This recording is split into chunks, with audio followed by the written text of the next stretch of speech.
सध्या रमजान सुरू आहे. त्यात शुक्रवारी जुम्मा. रमजान महिन्यात जुम्मा असतो. त्या दिवशी मस्जिदमध्ये जाऊन नमाज पढ़णे हे पवित्र समजलं जातं. मात्र त्यावेळी जुम्मा आहे, त्याच दिवशी होळी आहे. अशा वेळी कुणी अंगावर रंग टाकला तर हा प्रश्न निर्माण झाला आहे. या पार्श्वभूमीवर समाजवादी पक्षाचे नेते आणि आमदार अबू आझमी यांनी एक आवाहन केले आहे. त्यांनी मुस्लिम समाजातील लोकांना नमाज पढ़ण्यासाठी मस्जिदमध्ये जा असं सांगितलं आहे. पण अंगावर कुणी रंग टाकला तर वाईट वाटून घेऊ नका असं आवाहन त्यांनी केलं आहे. वृत्त सविस्तर जाणून घेण्याकरता चॅनलला सबस्क्राईब जरूर करा. आम्हाला भाईचारा जपायचा आहे, परंतु काही लोक हिंदू मुस्लिम करत आहेत. आम्हाला शांतता हवी आहे असं अबू आझमी म्हणाले. होळी खेळा, पण भांडण काढण्यासाठी रंग टाकू नका असं आवाहनही त्यांनी केलं. जबरदस्ती कुणी कुणाला छेडू नका असंही ते म्हणाले. होळीच्याच दिवशी जुम्मा आहे, त्या दिवशी घरात नमाज पढ़ता येणार नाही.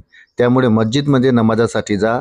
त्यावेळी कुणी अंगावर रंग टाकला तर रागावू नका, चिडू नका, वाईट वाटून घेऊ नका असं आवाहनही त्यांनी केलं आहे.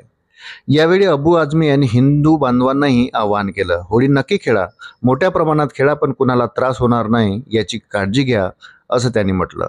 कोणालाही छेडण्याच्या अनुषंगाने किंवा त्रास देण्याच्या अनुषंगाने रंग लावू नका असंही ते म्हणाले.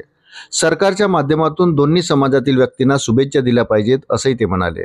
दरम्यान प्रत्येक ठिकाणी राजकारण करण्याची गरज नाही असंही त्यांनी सांगितलं. दरम्यान उत्तर प्रदेशात अनेक ठिकाणी मस्जिदी झाकण्यात आल्या आहेत. त्यावर होळी असल्याने काळजी म्हणून असं केलं असेल.